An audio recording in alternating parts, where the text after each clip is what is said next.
to sit there. Good afternoon. Welcome everyone to our press conference for our Champions League game against Bayern Munich tomorrow night. Scott McTominay, Eric Ten Hag, please identify who your question is for. Should we start with Simon? Hi. Hi, Simon. You're obviously not in a great position going into your final group game. What would the feeling around this club be if you can't qualify out of this group? I don't know. What I know is I never think in a negative scenario. I think we think positive. So we know what to do. We have to win to stay in Europe. So it's all about that.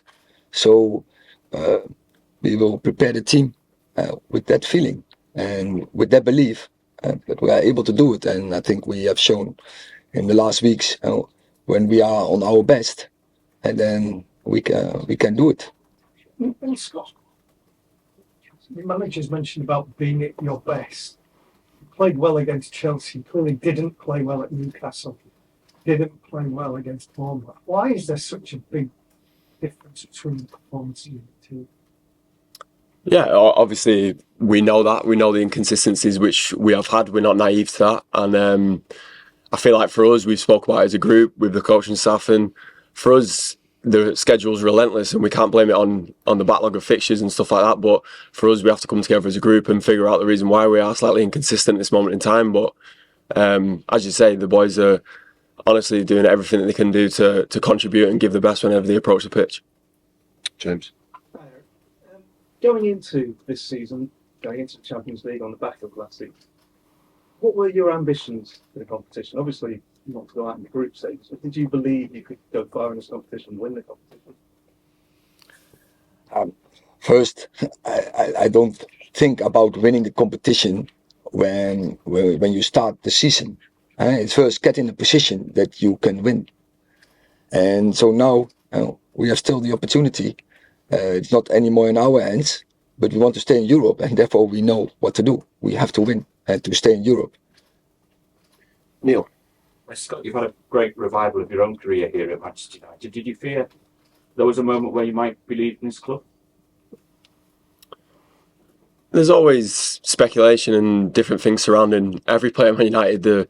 You have to perform to stay at this football club, and I've known that since I've been a young boy watching lots of senior pros come through and obviously academy players as well. And for myself, it was a case of just get your head down and work, and there's not really too much else to say, to be honest, other than that. And you've had what would you put it down to? Your goal scoring form and everything is the faith the manager's put in you, bringing you back into the team? Of course, that's the faith of the manager has been a massive one for me, and you want to repay that as much as you possibly can in terms of when you do get minutes on the pitch. And that's the life of football. You're going to have ups and downs in your career. It's not always sunshine and rainbows, and for me, I've always approached it that way with a clear mind and a clear head, where whenever I do get the opportunity, I want to take it and I want to show that I can do it, and I'm there to help the team as well. Simon. First of all, just wondering how the team's looking. Is there anyone returning or anyone unavailable? It's a condensed program, so we have a training. So in this moment, I'm not sure about everyone who's available for tomorrow. But so question mark is, for instance, on Victor Lindelof, if he can make it or not. We have to wait and to see until tomorrow, and then we know. You're saying you're not looking in a negative way towards the game. You're facing a side that hasn't lost a group stage game in the Champions League since September 2017. You're coming off the back of the Bournemouth match. What does give you hope? It's our team. we are not consistent, clear, but we have also very good performance and highs. So if we get it, when we are in the right spirit, then we are able to do it. Then we are able to beat any opponent. Dave. Just following on to that question, what gives you the belief that the team can win tomorrow and extend your stay in Europe? Because the form hasn't been good. It's been 14 goals conceded, 3 defeats. What gives you the belief? What have you seen that gives you the belief the team can go ahead and do that tomorrow night? As I said, the game against Chelsea and the game against Everton, even the game against Galatasaray, and so I know this team can perform really high levels, and that's not that it we did it 3 months ago. No, we did it last week.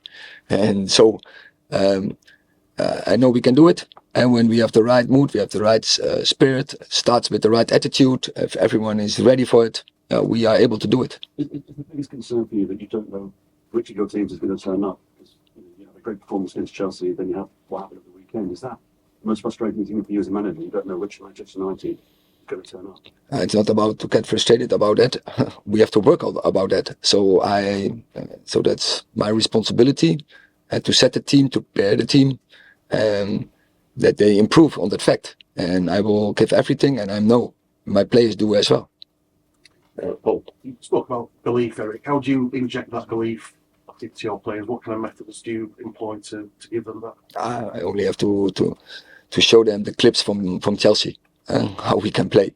And if we do that, if we are there all on one page, stick together, we will make and we have a good plan. Yeah, then we go, and then, as I said, we can beat any opponent. James. Scott, the manager's spoke after with Galatasaray on the season about how the game management has got to be better at times. What do you put the sort of loss of control down to? The lapse of the concentration, not understanding instructions. Why do you lose control in games so sort of quickly and have these implosions? Yeah, I mean, as you can see in the Premier League, every team is super athletic. You go and play in the Champions League, every team can run. For us, a lot of the time we need to match that and more whenever you're playing for this football club, and that's been a clear message for all us players on the pitch when we are playing, that we need to get together. Sometimes it's the manager can't do too much whenever he's on the sideline. It needs to come from the players, and we need to stick together while we are on the pitch as well. So as you say, with the ideas that we've had and sometimes the way that we've played has been amazing, and it's finding that consistency and that balance where we can continue to do that on a regular basis with high energy levels. And like the manager says, when you play against Chelsea like that, we can do good things. Samuel. In the first game against Bayern, there were a lot of injuries to contend with, but the team responded quite strongly to conceding goals, and it was quite a tight end to the game. Do you take encouragement from that performance going into the game tomorrow night? Yeah, of course. And there were stages in that game, and we played very good.